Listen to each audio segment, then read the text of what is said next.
আপনি একেবারে বাইরে গিয়ে দাঁড়ান, আমি গাড়িটা বার করছি। না গাড়ি না, আমরা বাইকে যাব। কেন বাইক কেন? গাড়িটাই তো বেশি সিকিউর। না না দেখুন, আমরা তো জানি না যে রাস্তা কেমন হবে।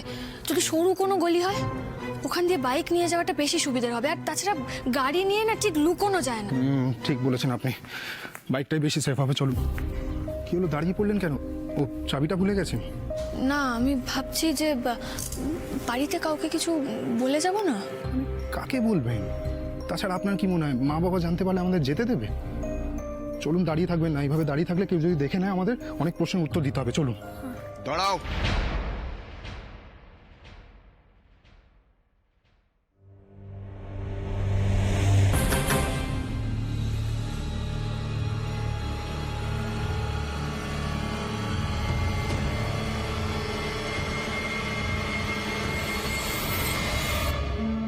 এই অসময় কোথায় বেরোচ্ছ তোমরা?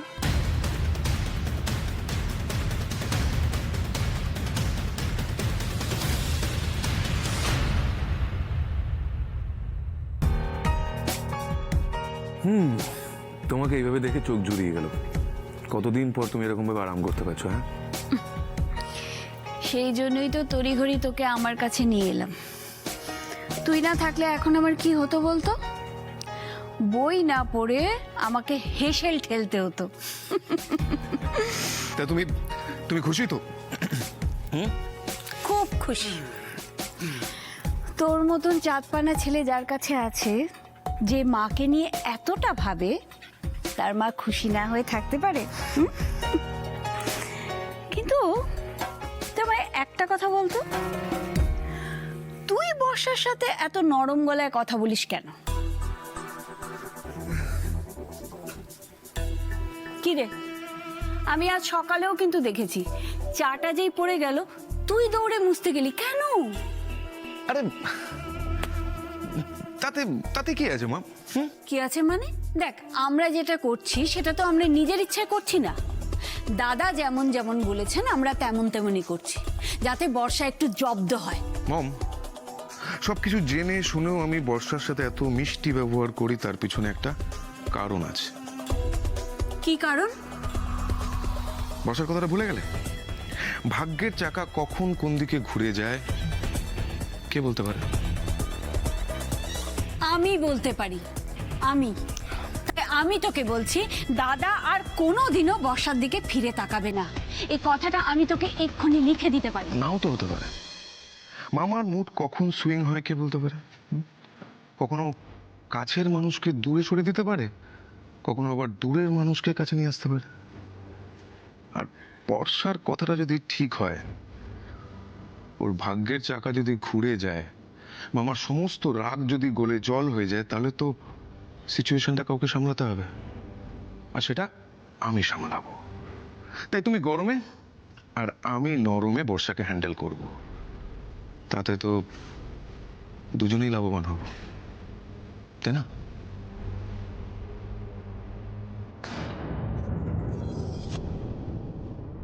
আরে কি হলো, চুপ করে আছো কেন? বলো কিছু। আচ্ছা ঋষি, আমি তো কিছু জিজ্ঞেস করছি। আরে তোরা হন্ততন্ত কোথায় যাচ্ছিলি?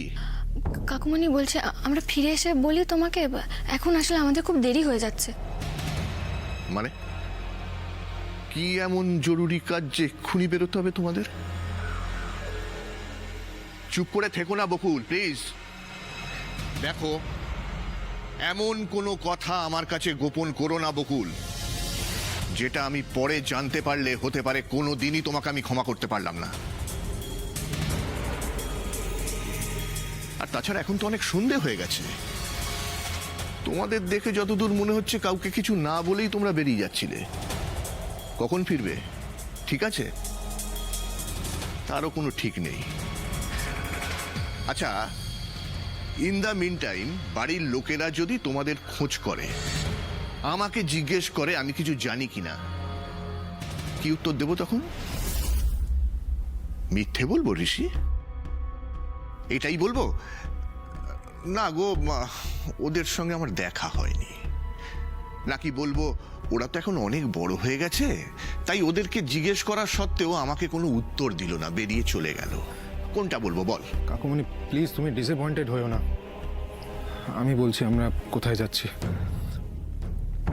শোনো, তোমাকে যেটা বলবো সেটা কিন্তু তুমি তোমার মধ্যেই রাখবে, বাড়িতে কাউকে বলবে না। আমরা অ্যাকচুয়ালি অরুণাভর সম্পর্কে একটা খবর পেয়েছি।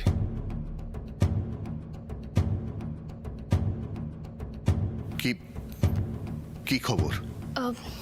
ওই বারাসাতের কাছে একটা বাংলোয় আজকে অরুণাভর কিছু বেআইনি জিনিস লেনদেন হবে। এবার দেখো, যদি এই খবরটা সত্যি হয় তাহলে কিন্তু আমরা অরুণাভ সম্পর্কে যা প্রমাণ পাওয়ার আজকের মধ্যেই পেয়ে যাব। আর প্রমাণ পেয়ে গেলেই এই বিয়েটা ভেঙে দিতে তোমার কোনো অসুবিধা হবে না। কাকুমণি, আসলে তোমার শুনে খারাপ লাগবে তো, তাই জন্যই তোমাকে এই ব্যাপারে কিছু জানাইনি। এবার আমরা আসি, আমাদের খুব দেরি হয়ে গেছে। হ্যাঁ হ্যাঁ, চলুন বকুল, এমনিতেই অনেকটা লেট হয়ে গেছে। কাকুমণি, আসছি।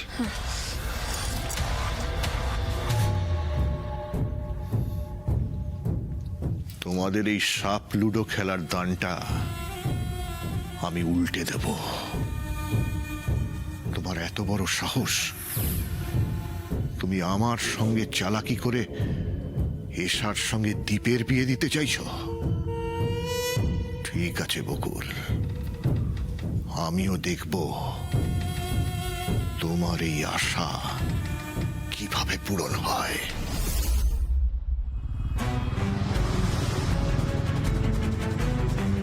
এই সুযোগটা কিছুতেই হাতছাড়া করলে চলবে না আমাদের। কাকুমণিকে কথা দিয়ে এসেছি, যে করে হোক আজকে অরুণাভর বিরুদ্ধে আমাদেরকে প্রমাণ জোগাড় করতেই হবে। হ্যাঁ, কিন্তু তার জন্য তো আমাদের সময় মতো পৌঁছতে হবে ওখানে। কাকুমণিকে সবটা বলতে গিয়ে কত দেরি হয়ে গেল। মানে সেইটুকু টাইম আমাদের বকুল ওস্তাদ ম্যানেজ করে নিতে পারবে।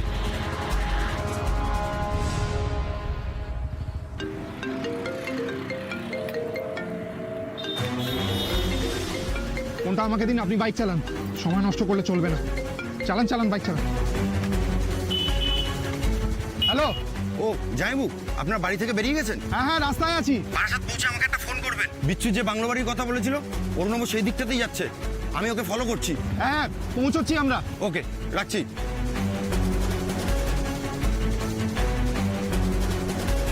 কি বললে লম্বু? বারাসাতে ঢুকে ফোন করতে বললো। রজতব রক্ষিতের 3টে বাংলোর মধ্যে একটা বাংলোতেই যাচ্ছে অরুণাভ, আর ও তো ওর পেছনেই আছে, গাড়ি ফলো করছে।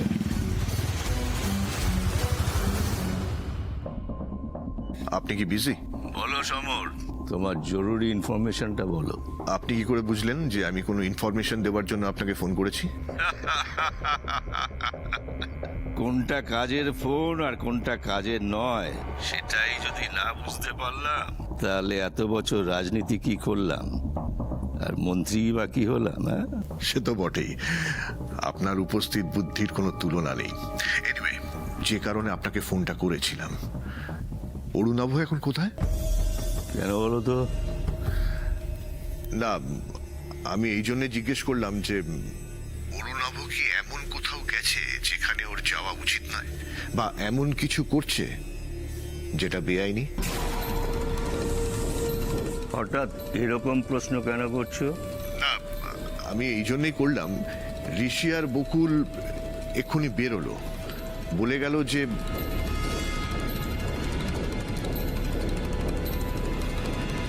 কোথায় বেরোচ্ছ তোমরা? আমরা অ্যাকচুয়ালি অরুণাভর সম্পর্কে একটা খবর পেয়েছি। কি খবর? বারাসাতের কাছে একটা বাংলোয় আজকে অরুণাভর কিছু বেআইনি জিনিস লেনদেন হবে। তুমিও বকুলের কথায় বিশ্বাস করে অরুণাভকে সন্দেহ করছো? না না, সেরকম কিছু নয়, মানে এর মধ্যে কোনো মানে তবে কিন্তু নেই। হ্যাঁ কিংবা না আছে, হয় সন্দেহ করছো নয় করছো না। ভুলে যেও না, আমরা সবাই কিন্তু বেআইনি কাজের সঙ্গে জড়িয়ে আছি। এই কদিন আগে গোবিন্দ বসাকের ঘটনাতেই তোমাকে পুলিশ এবং তোমার পরিবারের হাত থেকে কিভাবে বাঁচালাম ভুলে গেলে? না না, ছি ছি, আপনি আমাকে এতটা অকৃতজ্ঞ কি করে ভাবলেন? আমি কিচ্ছু ভুলে যাইনি। আমি তো ইনফ্যাক্ট আপনাকে সাবধান করার জন্যই ফোনটা করেছিলাম।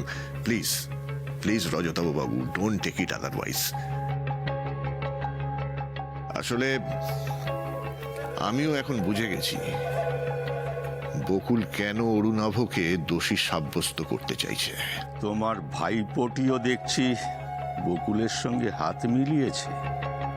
হ্যাঁ, আমিও তো তাই দেখছি। তাহলে বুঝতে পারছো, তোমার ভাইপো আর বকুলকে সেদিন উড়িয়ে দিলে আমাদের কোনো ঝঞ্ঝাটি থাকতো না। না না, শুনুন রজতবাবু, ঋষি কিন্তু ওই ধরনের ছেলে নয় একদম। ও খুব সাদাসিধে ছেলে।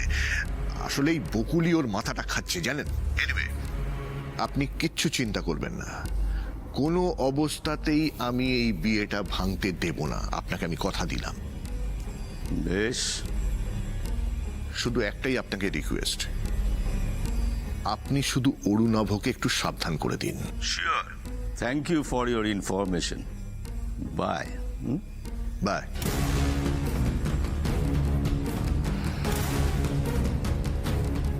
বকুলের এই অকারণে অরুণাভকে দোষী সাব্যস্ত করার খেলাটা এবার শেষ করতে হবে। আর যাই হয়ে যাক না কেন, রজতাভ বাবুকে কিছুতেই চটানো যাবে না। He is very dangerous.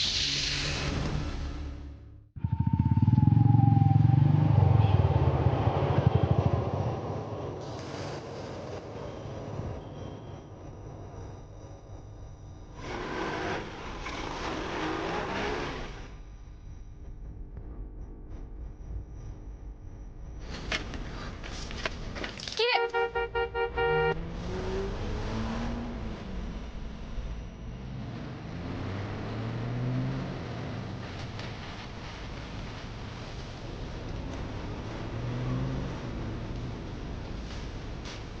ওই পিচ্চু কোথায়? বিচ্ছু তো বাংলার পিছনে গেছে, ওই দিকটা দিয়ে কোনো রাস্তা আছে কিনা দেখার জন্য। আপনি এখানে দাঁড়ান, তুমি এখানে দাঁড়াও, কোথাও যাবে না, আমি দেখে আসছি।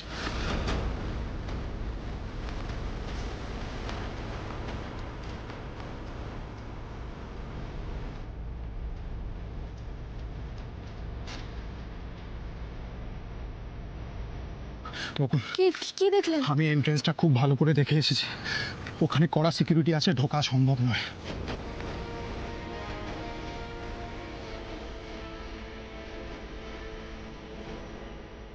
কি রে, কি কি দেখলি? আমাকে তুই বল, পেছন দিক দিয়ে কি কোনো রাস্তা আছে ঢোকার? না রে বকুল, খুব খুব খুঁজলাম, বিশ্বাস কর। চারিদিক খুঁজে দেখলাম, একটা রাস্তাও নেই যেখান দিয়ে আমরা ঢুকতে পারি। সব রাস্তা ওই বড় বড় পাঁচিল দিয়ে ঘেরা। কি করে ঢুকবো বল?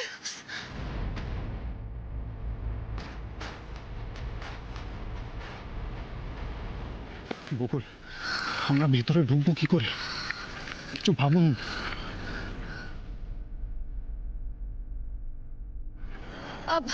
এই শোন এদিকে। তোরা একটা কাজ কর, তোরা ওই সিকিউরিটি গার্ড যেখানে আছে ওখানে যা, গিয়ে ওকে পাহারা দে। ও যাতে কোনোভাবে পেছন দিকে না আসতে পারে।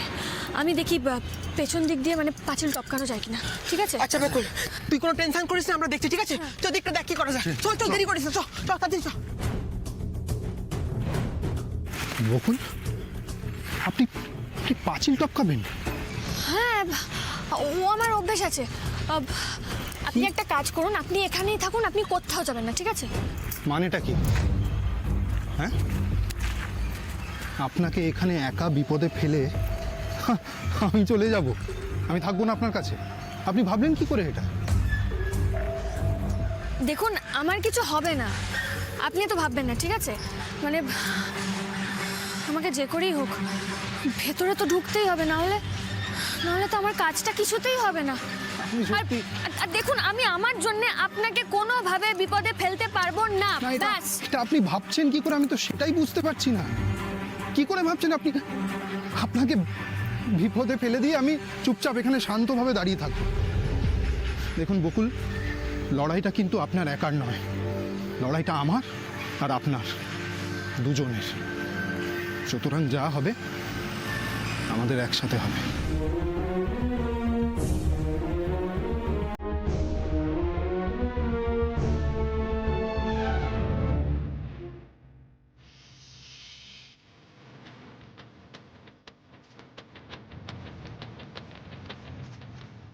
মাল কোথায়? এই তো রেডি। কোয়ালিটি ভালো? একদম A1 জিনিস আছে স্যার। আপনি আমাদের পুরনো ক্লায়েন্ট, কখনো খারাপ মাল সাপ্লাই করেছি আপনাকে? আবার চেক করে নিন না। চলো।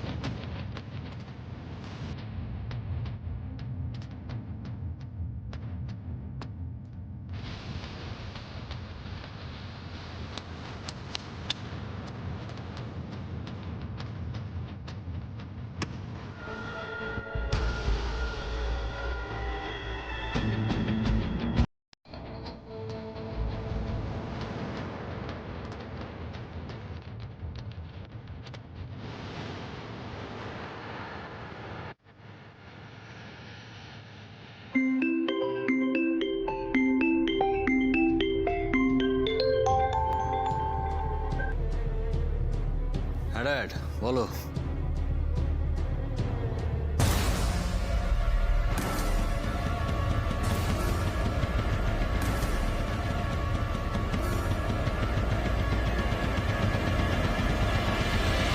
হোয়াট?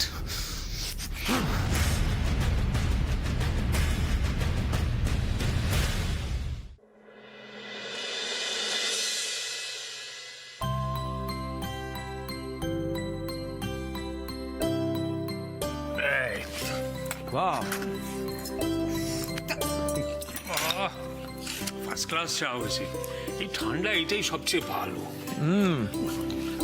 মুড়ি মাখাটা দারুণ জমে আছে বুঝলে, কিন্তু সবচেয়ে ভালো হতো কি বলতো চায়ের সঙ্গে, হ্যাঁ, পকোড়া। পকোড়া। আচ্ছা, সন্ধ্যের থেকে যদি এইসব খেয়ে পেট ভরাও তাহলে ডিনারটা করবে কখন? খালি খাই খাই। মা ধরো। হ্যাঁ দাও। ঠিকই তো বলেছে অদিতি, এই সমস্ত খাওয়া দাওয়া ছেড়ে এবার একটু কাজের কথায় আসা যাক। তা রোশনি, প্ল্যানটা কি হলো শুনি একটু। হ্যাঁ, এই বিয়ের আয়োজন নিয়ে কি ভেবেছো বলো তো? শোনো, তুমি সব যে আগে কি কি করতে হবে সেই কাজের একটা লিস্ট করে ফেলো, সেই অনুযায়ী আমাদের দায়িত্ব ভাগ করে দাও। হ্যাঁ বাবা, মানে কি কি করতে হবে আমি সব ভেবে ফেলেছি। এই লিস্টও প্রায় রেডি, এখন শুধু শুরু করলেই হবে। তা তোর এই প্রায় রেডি লিস্টে কি কি আছে শুনি। এই দেখো, প্রথম থেকে কি কি প্রোগ্রাম হবে সেগুলো আমি একটা লিস্ট করে ফেলেছি। এই ধরো, সবার প্রথমে হবে এনগেজমেন্ট। আশীর্বাদ, আমাদের বাড়িতে আশীর্বাদই হবে। ভালো লাগেনি? ওই ছেলের বাড়ি যেমন চাইছে ওরকমই করতে দাও। মানে এসব আজকালকার ছেলে মেয়ে তো আমাদের সঙ্গে মিলবে না। ঠিক আছে, ওই এনগেজমেন্টই থাক। হ্যাঁ, যেটা বলছিলাম সেটা হচ্ছে সবার প্রথমে হবে এনগেজমেন্ট, তারপর হবে মেহেন্দি, তারপর সঙ্গীত, সব শেষে গালা ইভেন্ট, বিয়ে। এই সঙ্গীত মেহেন্দি এসব কি আমাদের বাঙালিদের বিয়েতে তো এসব আছে নাকি আবার? এগুলো এখনকার ট্রেন্ড মা। এখন আর তোমাদের সময়কার মতো ওই ছাদনা তলায় দাঁড়িয়ে মালা বদল করে বিয়ে হয় না। এখন বিয়ে মানে 4 দিন ধরে পার্টি। দেখো, আমি যখন এশার বিয়ের সমস্ত দায়িত্ব নিয়েছি, আমি সবকিছু একদম অন্যরকম করব, একেবারে এক্সক্লুসিভ।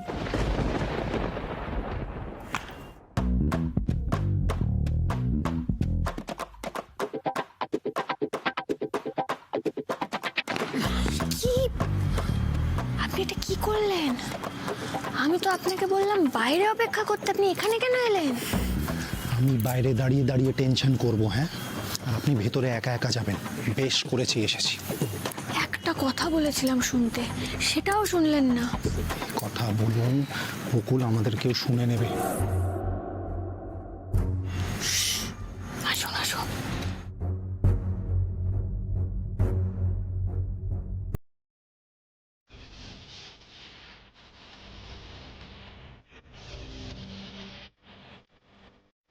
বকুল, বকুল, হ্যাঁ, আপনার ফোনটা কোথায়?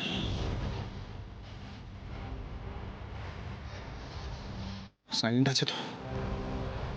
দেখুন, তাড়াতাড়ি দেখুন। হ্যাঁ হ্যাঁ, সাইলেন্ট করা আছে। Very good. ফোনটা হাতেই রাখুন। ভেতরে যা যা হবে আমাদেরকে ভিডিও করতে হবে, বুঝেছেন? ঠিক আছে, চলুন।